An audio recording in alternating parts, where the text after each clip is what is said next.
안녕하세요. 잡시광입니다. 스가 총리의 갑작스러운 불출마 선언으로 9월 말로 예정된 자민당 총재 선거에 여러 후보가 출마 의사를 밝혔지만 이들의 면면을 보면 그 밥에 그 나물이란 인상을 지울 수 없습니다. 후보들 모두가 자기만의 소신도 내던지고 아베 전 총리의 지지를 받고자 너도 나도 극우 색채를 강화하며 아베의 눈치를 보는 형국이 되고 있기 때문입니다. 극우 중에서도 극우라는 평가를 받는 다카이치 사나의 전 총무상을 아베 전 총리가 공개적으로 지원하자 모든 후보들이 극우 성향을 더 강화하는 발언을 일제히 내놓고 있는데요. 아베의 후광을 입고 기세등등한 다카이치 사나의 전 총무상은 출마 기자회견장에서 유감없이 본색을 드러냈습니다. 과거 일본의 침략전쟁 책임을 사죄한 무라야마 다마를 어떻게 생각하느냐는 질문에 일방적으로 일본이 나쁘다고 사죄한 것이라며 비판을 했고 대신 수정주의 역사관으로 얼룩진 아베 담화를 치켜세웠습니다. 그런데 다카이치 전 총무상의 충격적인 역사관이 논란이 되고 있습니다. 특히 독일인들이 믿을 수 없다는 반응을 보이고 있는데요. 히틀러 선거 전략이란 책에 추천사를 쓰면서 히틀러의 전략들, 단기간에 여론을 모아 권력을 빼앗았다. 긴급 조치로 적을 섬멸했다. 설득할 수 없는 유권자는 말살한다. 경찰 수사 전에 증거를 인멸한다와 같은 히틀러의 전략에 동조한 전력이 있는 인물입니다. 전 유럽은 물론 독일에서조차 그 흔적을 지우려고 하는 히틀러에 대해 이렇게까지 공감을 하다니, 이 사실이 지난 2014년 처음 보도되자 다카이치는 기억이 나지 않아 답변할 수 없다고 대응했던 인물로서 이런 인물이 만일 일본의 총리가 된다면 일본이 과거사를 대하는 태도 역시 더 이상 기대할 것이 없겠다는 생각이 듭니다. 유럽 국가들 역시 과거사에 대한 일본 정치인들의 이런 뻔뻔한 모습을 대놓고 외면하기 시작했습니다. 특히 과거에 대해 사죄하고 역사교육에 대해서 누구보다 많은 공을 들이는 독일에서는 위안부 문제에 대한 청소년 교육이 학교와 단체를 중심으로 지속적으로 이루어지고 있습니다. 지난 8월에는 철거 위기에 놓였던 베를린 평화의 소녀상 앞에서 독일 청소년 대상 평화 인권 교육 프로그램인 내 옆에 앉아봐가 진행됐는데요. 이 프로그램을 통해 그동안 잘 알지 못했던 소녀상의 의미와 전쟁 위안부들의 피해에 대해 알게 된 독일 청소년들은 일본의 범죄에 대해 한 목소리로 규탄했습니다. 이러한 평화 인권 프로그램이 학교와 시민단체를 중심으로 이루어지면서 독일 청소년들을 중심으로 일본이 태평양 전쟁 때 행했던 악행들이 알려지고 세계가 또다시 같은 잘못을 반복하지 말아야겠다는 인식이 널리 퍼지고 있는 것입니다. 작은 불씨가 모여 밝은 횃불이 되는 것처럼 독일에서는 이렇게 소녀상을 지키기 위한 운동이 각지에서 전개되고 있습니다. 독일 베를린 미테구청은 지난달 소녀상 설치 기간을 1년 더 연장한다는 결정도 내렸습니다. 이 소식이 알려지자 일본 정부는 가토 관방장관까지 나서 강하게 항의했지만 결국 실패한 겁니다. 미테구청은 지난해 9월 소녀상이 건립된 뒤 일본 정부의 항의에 따라 철거 명령을 내렸지만 시민단체들의 거센 반발로 이를 철회하고 설치 기간을 올해 9월까지로 정정한 것인데요. 이렇게 독일 각지에서 소녀상을 설치하려는 움직임이 있자 이를 용인하면 앞으로 들불처럼 소녀상 전시가 늘 것을 우려한 일본은 대단히 유감이라며 일본은 앞으로도 끈질기게 설명해 소녀상에 조속한 철거를 요구해 나갈 것이라고 말했습니다. 하지만 일본 못지않게 소녀상을 지키려는 독일 사람들의 노력 역시 끈질깁니다. 독일 드레스덴 민속박물관은 독일의 공공박물관 중에서 처음으로 평화의 소녀상 전시회인 말문이 막히다 큰 소리의 침묵을 개최했습니다. 그런데 3개월 반의 대장정을 마친 후 레온티네 마이어 판맨쉬 드레스덴 박물관장은 이렇게 말했습니다. 전시회 개막 하루 전날부터 일본 대사관으로부터 소녀상 철거를 요청하는 서한이 날아왔습니다. 일본의 압박은 이메일 폭탄으로 드레스덴 박물관의 업무를 마비시켰습니다. 물론 연방정부 차원에서 전방위의 압박도 있었습니다. 그런데 우리가 진정 황당한 것은 이 소녀상 전시를 통해 보여주고자 했던 것은 반일이 아니라 기억의 문화인데 일본의 압박은 직접 겪어보니 놀라운 수준이었습니다. 3개월 반 동안 독일의 박물관 관장과 직원들은 한마디로 일본의 협박과 압력에 질려버린 듯 했습니다.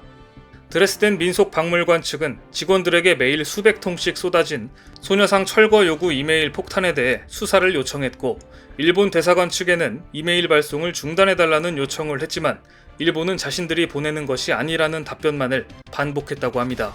판맨쉬 박물관장은 이렇게 말했습니다. 1991년 8월 14일 일본군 위안부 피해자 김학순 할머니가 침묵을 깨고 한 첫 공개 증언을 시작으로 다른 피해자들이 공개 증언에 나선 이후 이어진 시민사회의 해결 노력은 기억의 문화로서의 본보기입니다. 일본의 전방위 압박으로 큰 어려움을 겪었지만 다시 전시회 전후로 돌아간다고 해도 이 전시회를 하고 소녀상을 선보일 것입니다. 저 멀리 독일의 박물관장이 보여준 위안부 피해자들에 대한 깊은 이해는 우리를 숙연하게 합니다. 소녀상 전시회를 본 많은 관객들은 위안부 문제는 물론 일본의 식민 지배에 대해서도 처음 알게 됐다는 반응이 많았고 어마어마한 공감과 공명이 이뤄졌다고 하는데요. 일본이 가장 두려워하는 것이 바로 이런 세계인의 공감일 겁니다. 가장 최근에도 독일 정부는 110여 년 만에 나미비아에서 종족학살을 자인하고 용서를 빌었고 조 바이든 미국 대통령은 터키 전신인 오스만 제국의 아르메니아인 학살을 집단 학살로 공식 인정하고 숨진 모든 이들을 기리겠다고 밝혔습니다. 일본이 과거사를 다루는 것과는 너무나 다른 모습입니다. 진정한 사과의 방법을 모르는 일본은 지금 이 시간에도 소녀상 전시 방해를 집요하게 계속하고 있습니다. 그래서 보다 못한 한 한국인이 일본이 절대 없앨 수 없는 소녀상을 개발해버렸습니다.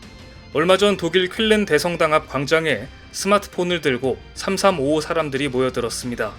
이들이 바닥에 있는 QR코드를 스캔한 다음 카메라 초점을 의자 그림 쪽으로 맞추자 스마트폰 화면 속에 가상의 소녀상 웹아리가 등장했습니다.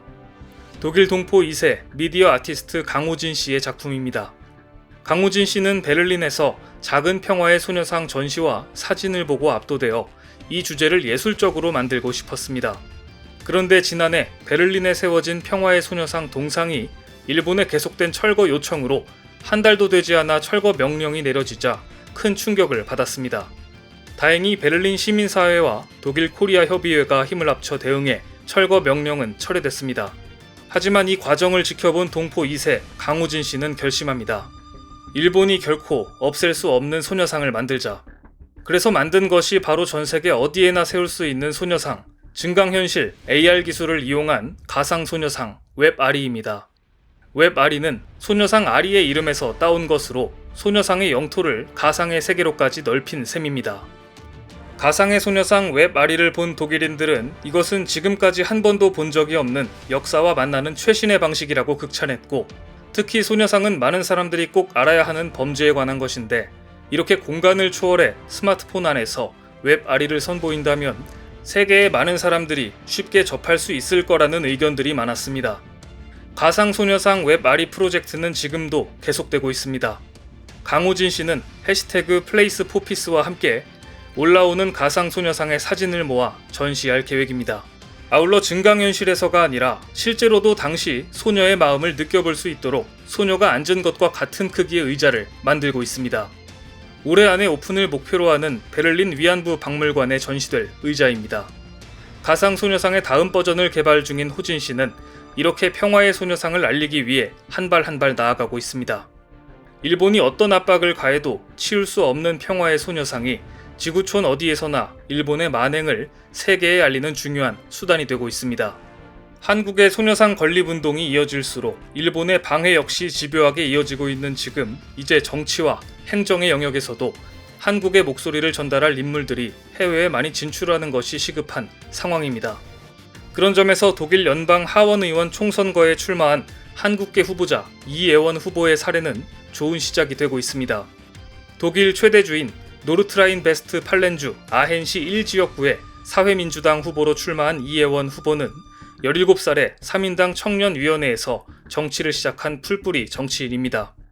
이혜원 후보는 2014년에는 아헨 시의원에 출마해 당선됐고 아헨 시의원 3인당 원내 부대표이자 3인당 아헨시당 부대표이며 뛰어난 풀뿌리 여성 정치인에게 수여하는 상인 헬렌의 베버상을 받기도 했습니다. 독일 인구 3명 중 1명이 이민자 출신이지만 연방 하원의원 중 이민자 출신은 8%에 불과하고 아시아계 이민자는 전무한 실정입니다.